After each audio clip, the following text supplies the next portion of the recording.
大家好，我是田埂边的哲学家。今天呢，我要来跟各位提倡的是一个倡议，公共食物森林的倡议。我为什么要倡议这个公共食物森林呢？第一个，我一直认为人类应该要能够拥有真正的自由，而不是每天为了工作，然后赚钱，然后买食物，然后再工作赚钱买食物。在这样的一个过程之中，人类呢，全部都被这个没有意义的工作绑着，人类失去了真正的自由。人类要获得真正的自由，首先要得到的是食物的自由，还有居住的自由。那食物的自由呢？当人们呢远离了食物的来源，进入了城市里面工作，进入工厂里面工作的情况之下，人类就直接远离了食物的生产，远离了食物来源。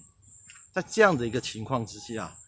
人类呢就必须要工作买食物，工作买食物。在这样的一个循环当中，人类除了说要不断的去买食物来供给自己生活之外，那另外呢还要买土地、房子，然后才能供给人类居住的一个立足空间。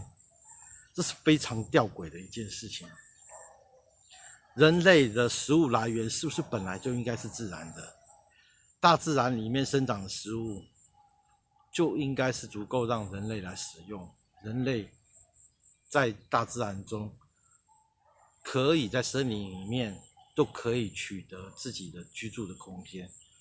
为什么人类现在失去了这个东西？第一个，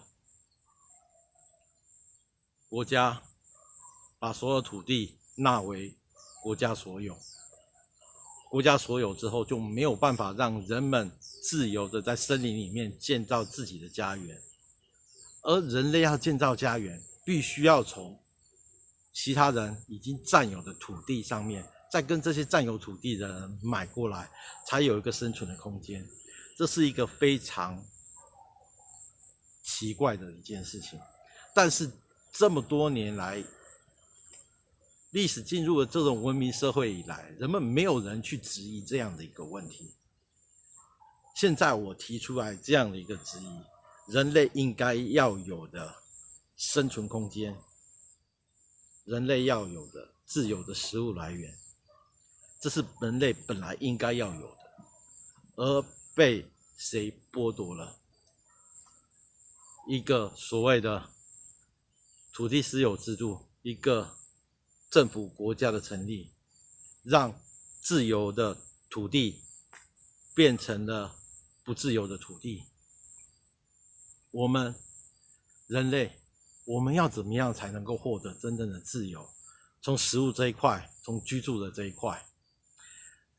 那我们选出了很多的民意代表，这些人他们有没有替我们人们去思考这一块，去为我们人们来争取居住的自由、食物的自由？这两个是没有，不会有人为我们争取。他们认为我们就是必须要赚钱，然后买食物、买土地，然后居住，这样的一个生存方式，让人类不断的在这个循环里面。我认为人类这样的生存是非常的悲哀的。那人们要怎么样去解决这个问题呢？我一直在思考这个问题。所以呢，我思考得到，我们人类的食物来源应该是来自于大自然。那来自于大自然的情况之下，我们把所有的土地都建构了城市，我们是不是能够把城市里面的一些公共空间，把它打造成为食物森林，让人们可以自由的取用，这样第一步达到人们食物自由的来源。人类如果能够从公共空间得到免费的食物供给的话，人类在食物自由上面才能够获得第一步的自由。如果政府不愿意把公共空间来提供给人们，打造公共食物森林的情况之下，那我们就必须要自己建构食物森林，来支持我们的自由。我在这边呼吁，如果说有人们希望打造食物森林，跟我一起来建构公共食物森林的朋友，那请你能够关注我的频道，或者我们一起来打造公共食物森林，向政府来争取公共空间，来打造公共食物森林，让人们逐步能够获得食物的自由。人们不用再害怕食物控制在任何人的手上，人们也不需要再不断的花钱来购买食物。这是我所想到的第一步，我们是不是可以取得食物的自由？谢谢各位收看，希望大家能够去思考我今天所提出来的这个问题，我很希望能够得到大家的一个思考和回馈。如果大家有人愿意支持我这么做，那请跟我一起来，可以在我们的留言的地方，然后留下您的一个意见，甚至于就是可以加入未来我所建立的社群，我们一起来推动公共食物森林，让我们大家都能够获得食物来源的自由。谢谢各位。此生定能释怀，胸怀大海，春暖花开，历经善恶几时